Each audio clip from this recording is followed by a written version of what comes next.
Halo semuanya, selamat pagi menjelang siang. Selamat datang di Lawan Brothers Podcast. Hari ini kita akan bahas tentang topik yang penting, yang sering disalahpahami tentunya, yaitu dampaknya sangat besar bagi kebijakan negara. Itu tentang praktik penelitian imigran. Nah, kita akan bongkar bagaimana Kanada menerapkan detensi imigran, siapa yang berwenang, dasar hukumnya, termasuk perlindungan hukumnya. Lalu kita bandingkan dengan Indonesia. Lembaga mana, aturan mana yang berlaku, dan prosedurnya seperti apa.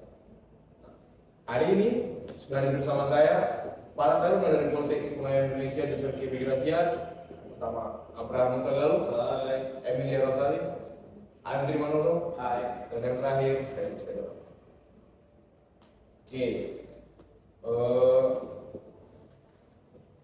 kita mulai. Pertanyaan pertama nih, apa sih itu detensi imigrasi itu? Kita mulai dari dasar dulu, biar pendengarnya nggak bingung. Emil, apa sebenarnya yang dimaksud dengan detensi imigrasi? Detensi imigrasi itu penahanan administratif, bukan pidana. Orang asing itu bisa ditahan oleh negara bukan karena kejahatan, tapi karena melanggar peraturan, tidak punya dokumen atau dianggap berisiko kabur sebelum dilakukannya deportasi. Lalu, yang penting, detensi itu biasanya diposisikan sebagai upaya terakhir atau last resort. Artinya, kalau ada cara lain yang bisa menjamin kepastian proses imigrasi tanpa menahan orang itu harus diprioritaskan. Berarti konsep umumnya itu bukan hukuman, tapi tindakan administratif untuk mengamankan proses imigrasi. Oke. Jelas ya kalau muda ya. Baik, pertanyaan yang kedua. Kelembagaan dan dasar hukum Kanada. Sekarang kita masuk ke Kanada dulu nih. Bagaimana sih struktur kelembagaan penelitian di sana? Untuk di Kanada, struktur kelembagaannya yaitu bertanggung jawab utama adalah Canada Border Service Agency atau CBSA. CBSA itu sederajat kementerian, punya wewenang yang cukup besar, yaitu pertama menahan orang asing, yang kedua melepas dengan syarat, ketiga memproses deportasi, yang keempat mengelola pusat detensi. Nah, bagian menariknya adalah mekanisme check and balance-nya. Setiap keputusan detensi ditinjau oleh lembaga independen, yaitu Immigration Division di bawah Immigration and Refugee Board atau IRB. Nah, tadi sudah dijelaskan dari rekan Felix itu kelembagaannya. Sekarang saya akan menjelaskan dasar hukumnya. Terdapat dua dasar hukum, yang pertama IRPA dan IRPR, di mana IRPA sendiri menjelaskan alasan detensi, hak deteni, dan juga prosedur review. Dan untuk IRPR mengatur teknis dan pelaksanaannya. Dan untuk prinsip perlindungan akan dijelaskan oleh rekan saya. Nah, di Kanada juga itu punya prinsip perlindungan yang cukup kuat. Yang pertama itu ada hak mendapat pengacara, yang kedua ada hak interpreter, yang ketiga ada hak detention review dalam 48 jam pertama, yang keempat ada review ketiga dalam 7 hari, dan yang kelima setelah itu review setiap 30 hari sampai kasus selesai. Jika tidak bisa detensi, terus tanpa evaluasi karena akan langsung dipertanyakan oleh tribunal independen. Berarti setiap bulan negara harus menjelaskan kenapa orang ini perlu ditahan. Nah, betul tuh guys. Dan tribunal bisa membebaskan dengan syarat, misalnya tinggal di alamat yang diawasi, wajib lapor, hingga ikat jaminan dan sponsor. Oke. Jelas ya penjelasan dari mereka. Baik, yang ketiga kita akan bahas tentang kelembagaan Indonesia. Sekarang kita geser ke Indonesia nih. Oke. Bagaimana kelembagaan detensi di Indonesia?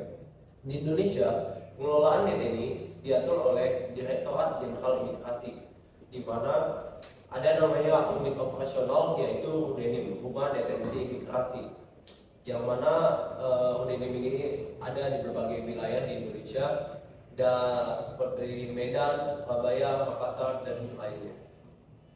Nah, yang melakukan penindakan imigrasi di lapangan itu melalui kantor imigrasi, seksi pengawasan dan penindakan. Jadi alurnya itu petugas menemukan pelanggaran, pemeriksaan jika perlu, setelah itu ditempatkan di RUDN. Selanjutnya, dasar hukum yang ada di Indonesia. Aturan dasarnya yaitu yang pertama Undang-Undang Nomor 6 Tahun 2011 tentang keimigrasian, yang kedua PP 31 Tahun 2012 dan revisinya, yang ketiga yaitu Permen Kumham terkait tata cara detensi.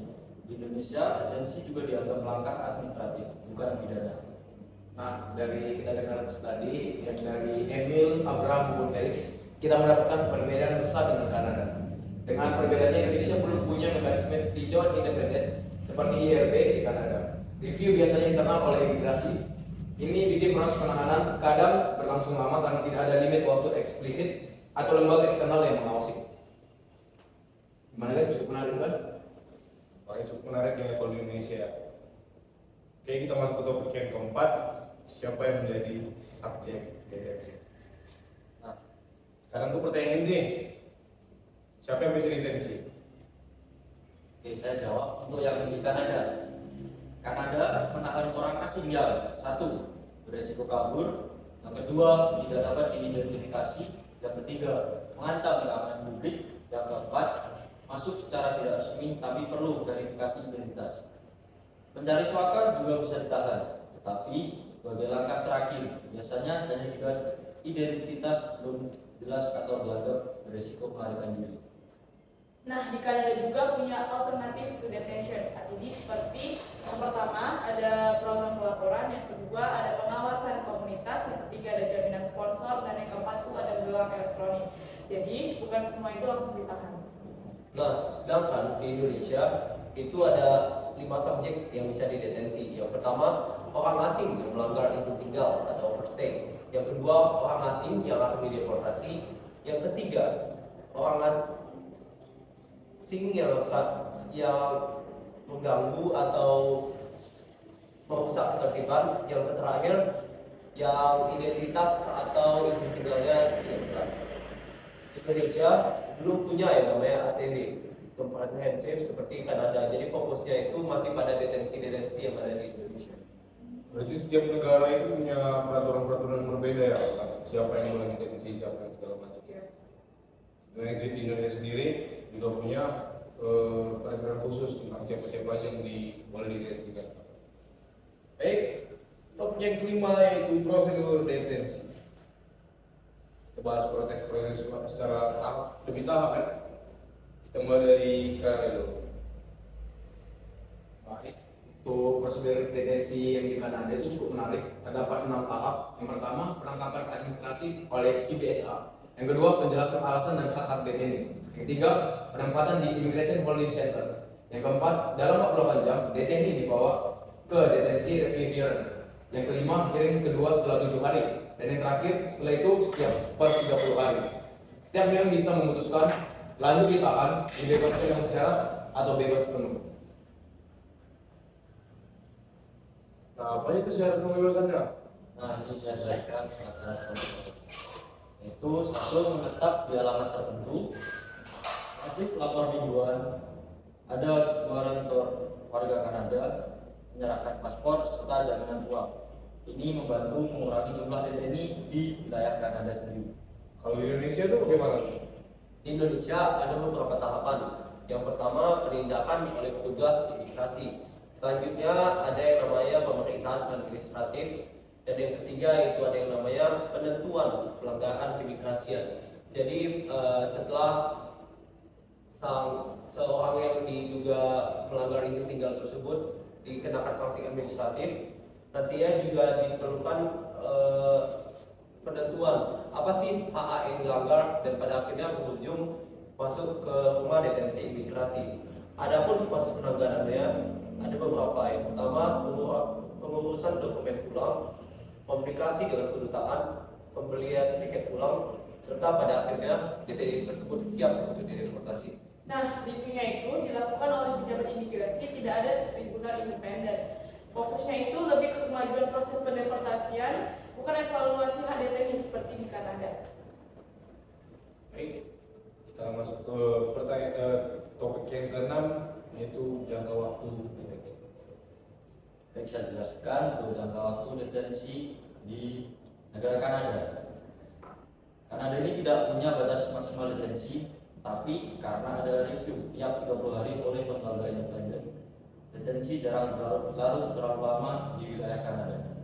Tapi Indonesia juga punya batas waktu maksimal.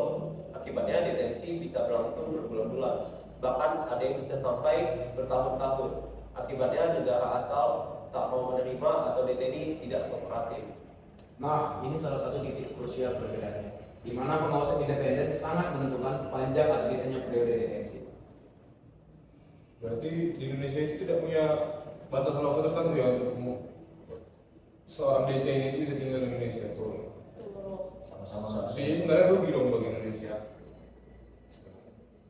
Baik, untuk topik yang ketujuh, perbandingan kunci Kanada versus Indonesia. Oke, kita akan rekap komparasi utama 4 narasumber masing-masing, kita kasih satu poin. Nah, yang pertama, independensi review. Kanada itu punya tribunal independen, sedangkan Indonesia itu belum. Yang kedua, alternatif detensi. Kanada punya banyak pilihan non penahanan, namun Indonesia masih terbatas pada detensi fisik. Nah, untuk poin dari saya itu poin ketiga, di mana perlindungan hak-hak DTN. Kanada menjamin akses pengacara, interpreter, dan hearing cepat. Keempat, lama detensi.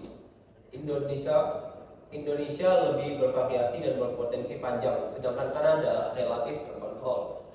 Nah, pada intinya, kebijakan Kanada sangat detail dan menggunakan oversight, sedangkan Indonesia masih mengutamakan fungsi pengawasan keimigrasian dan bersifat administratif.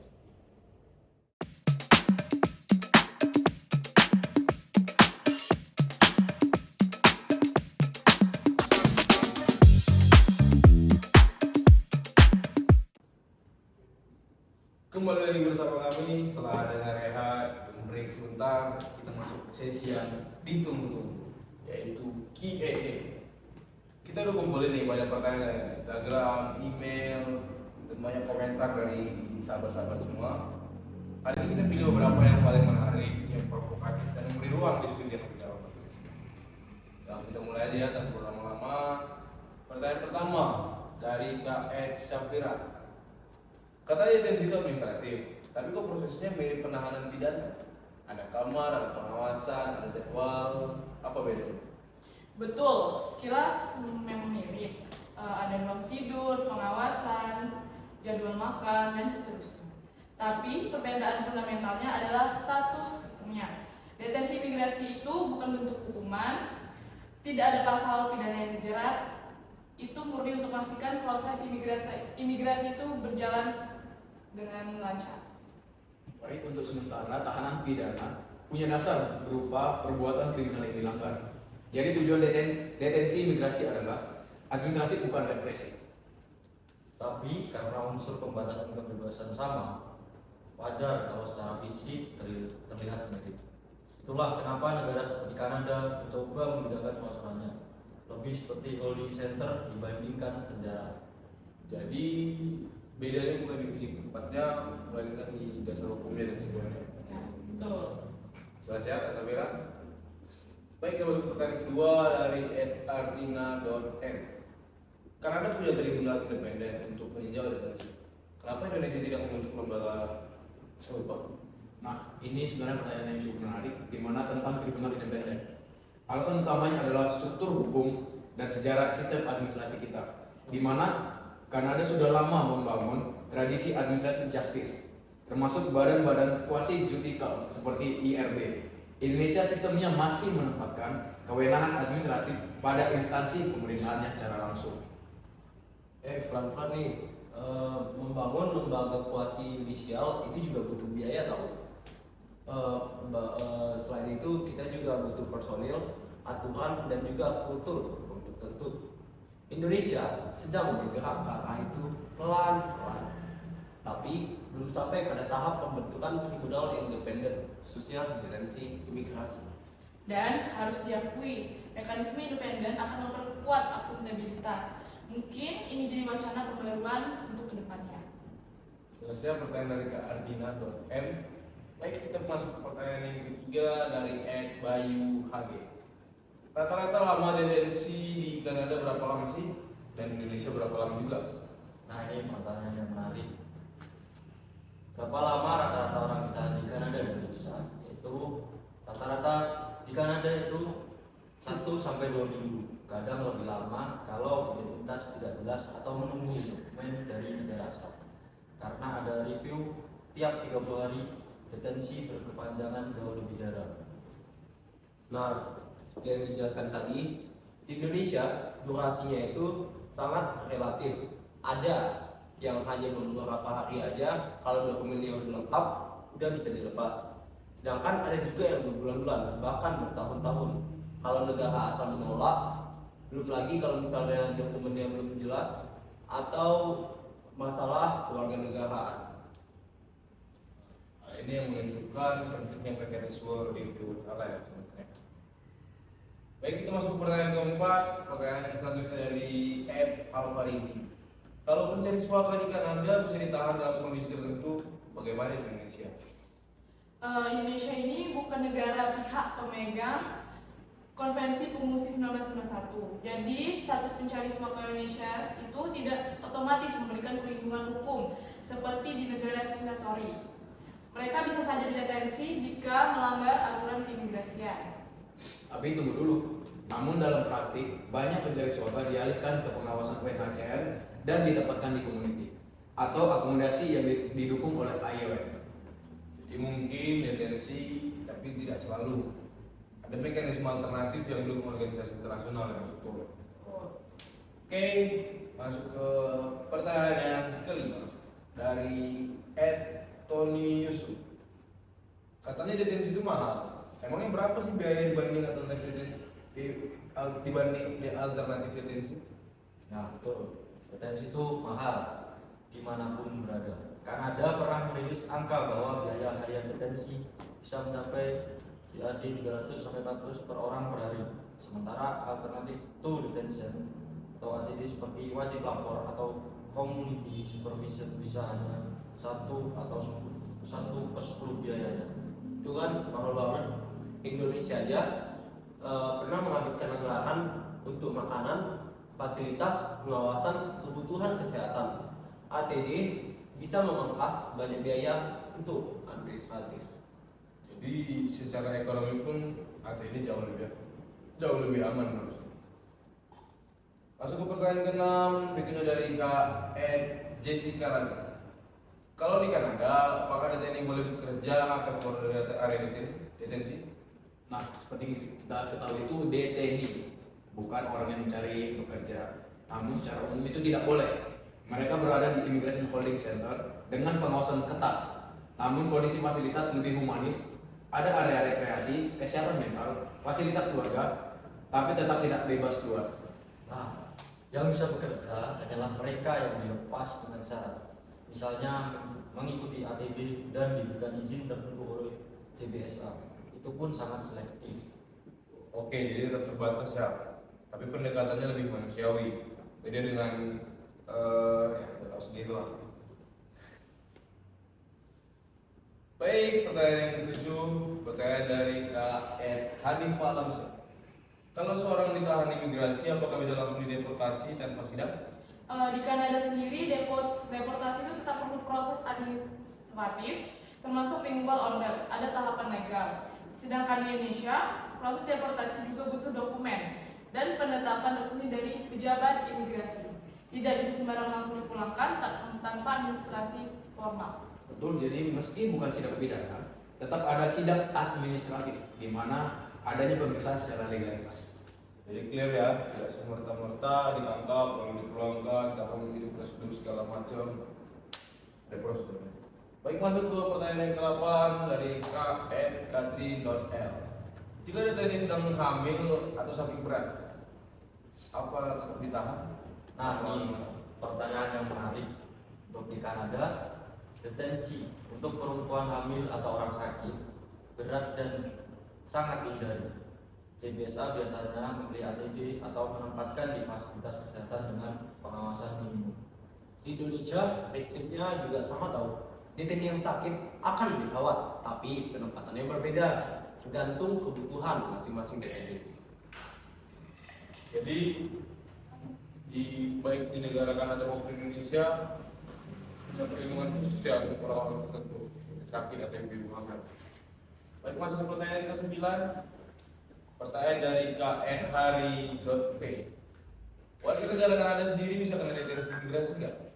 Ya, tentunya itu tidak. Di mana detensi imigrasi hanya untuk non-citizen. Di mana kalaupun ada keraguan identitas, Prosesnya adalah verifikasi, bukan detensi sebagai imigrasi. Perlu diingat. Nah, di Indonesia pun sama, WNI tidak bisa didetensi imigrasi.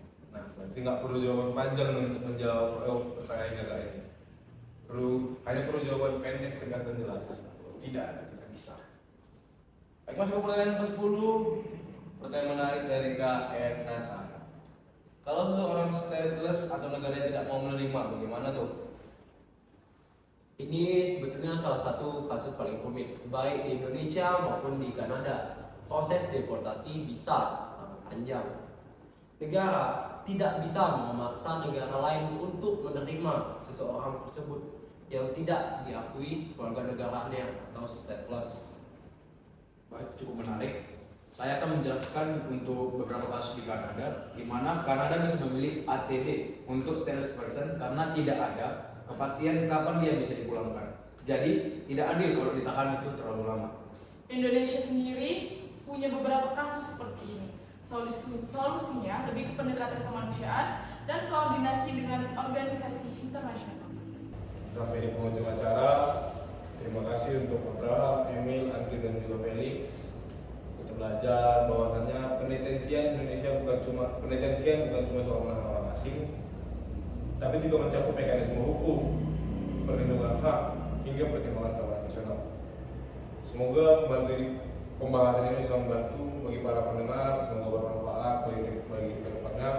Kita juga bisa melihat bagaimana peraturan-peraturan yang ada tentang pendetensian ini di setiap negara itu punya berbeda, termasuk di Indonesia dan di Kanada.